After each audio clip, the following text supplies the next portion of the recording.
So let's think about what we're going to build as the first project in this course. And it's always good to have a sense of what you want to do before you actually start working. Otherwise, you just kind of make it up as you go along, and that rarely turns out well. So just in general terms, let's think about what kind of project we will build that will allow us to learn some important techniques and methodology in the Go language, and what our actual web application will be. And we are going to build a web application. So we first of all need to decide what we're going to build, have an overall sense of the project scope, what's going to be included in the project, and what key functionality has to exist. And what I want to do is I want to pretend that we own a bed and breakfast. And that bed and breakfast has 2 rooms, and we want to rent those out to people online.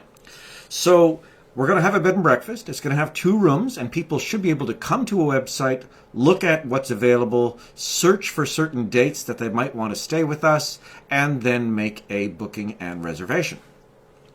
How do we do that? Well, what are we going to need to do? We're going to first of all have to have a website that showcases the property. So we'll go through the procedure of building templates in Go and populating that with information that shows all the wonderful features that our bed and breakfast has and why people should choose to stay there.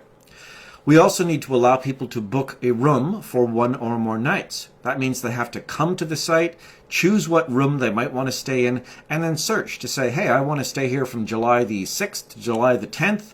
Is the room available? And we have to decide if that room has already been booked by somebody else. And if it has, to say, sorry, those dates aren't available. Would you like to try different ones?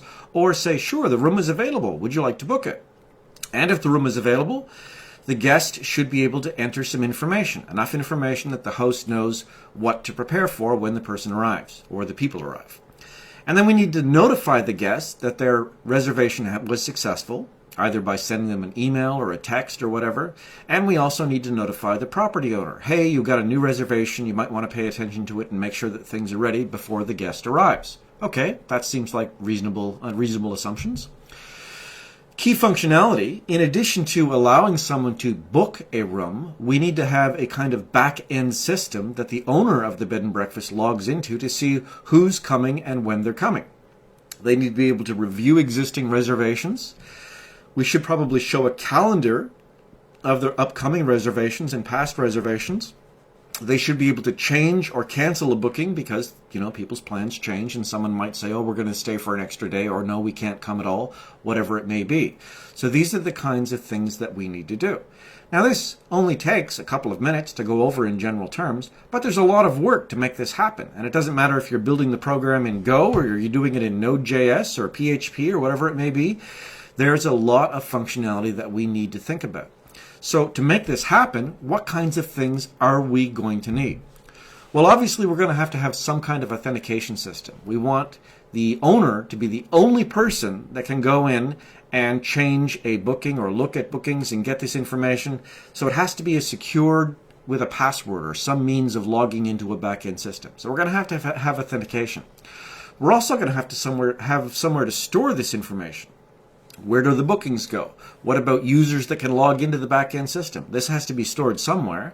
So clearly, a database seems like the obvious place to store this information. And we also need some means of sending notifications around. We need to be able to send an email or send an SMS message, a text, or both. So we need to think about how we're going to implement these things.